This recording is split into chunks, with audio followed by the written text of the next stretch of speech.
मला फक्त सन्मान मिळावा या घरामध्ये मला मला असं वाटतं ज्या बापाला मुलगी आहे ना तो बाप फार भाग्यवान आहे का.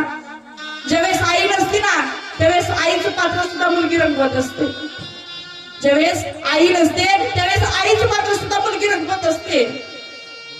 ज्यावेळेस मुलगा नसतो त्यावेळेस मुलाचं पात्र सुद्धा कोण रंगवते, मुलगी रंगवते. ज्यावेळेस भाऊ नसतो ना त्यावेळेस भावाचं पात्र सुद्धा काय करते, ती कर्तव्य म्हणून ती भावाचं पात्र सुद्धा रंगवते. प्रत्येक पात्र काय करते, मुलगी रंगवत असते.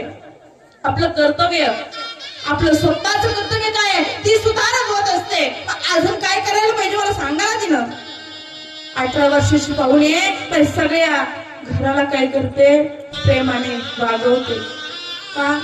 अरे ही माझी माणसं आहेत. पण खरं सांगू ताई न या जगात आपलं कोणी नाही. आपण म्हणतो माझी आई माझे वडील, पण ज्यावेळेस आई वडील निघून जातात ना त्यावेळेस तुमचं कोणीच नसतं. तुम्ही म्हणता ना माझा भाऊ माझी भाऊज आहे माझी बहीण, कोणी नसतं,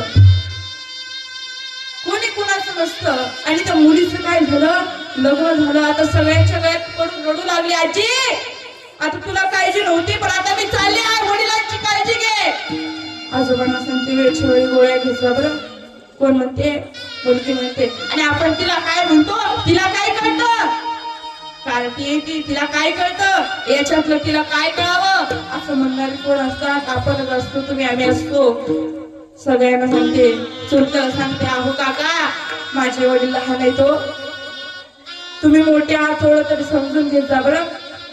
चुलतीला सांगते, काकी लय बोलत जाऊ नको ग. कुणाला म्हणते, चुलतीला सांगते. सगळ्यांना सांगते, मामा मी आता येते रे, माझ्या आईची काळजी घे, माझ्या आईकडे येत जा बरं. कुणाला सांगते, मामाला सांगते. मामीला म्हणते, मामी आजपर्यंत मी तुम्हाला सर्वांना बोलले हो, पण मी लहान होते, मला काही कळालं नाही, काही चुकलं असलं तर माफ करा बरं.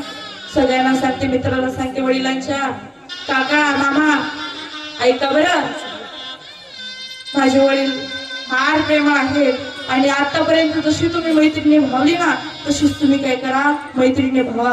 अशी कोण म्हणते, मुलगी म्हणते. आणि तुम्ही आम्ही म्हणतो तिला काही कळत नाही, तुम्ही आम्ही म्हणतो मुलगी लई कडू असते, लई कठोर असते.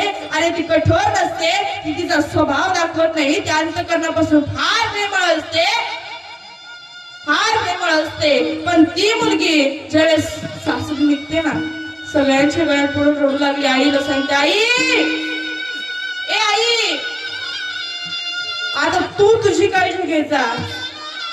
अरे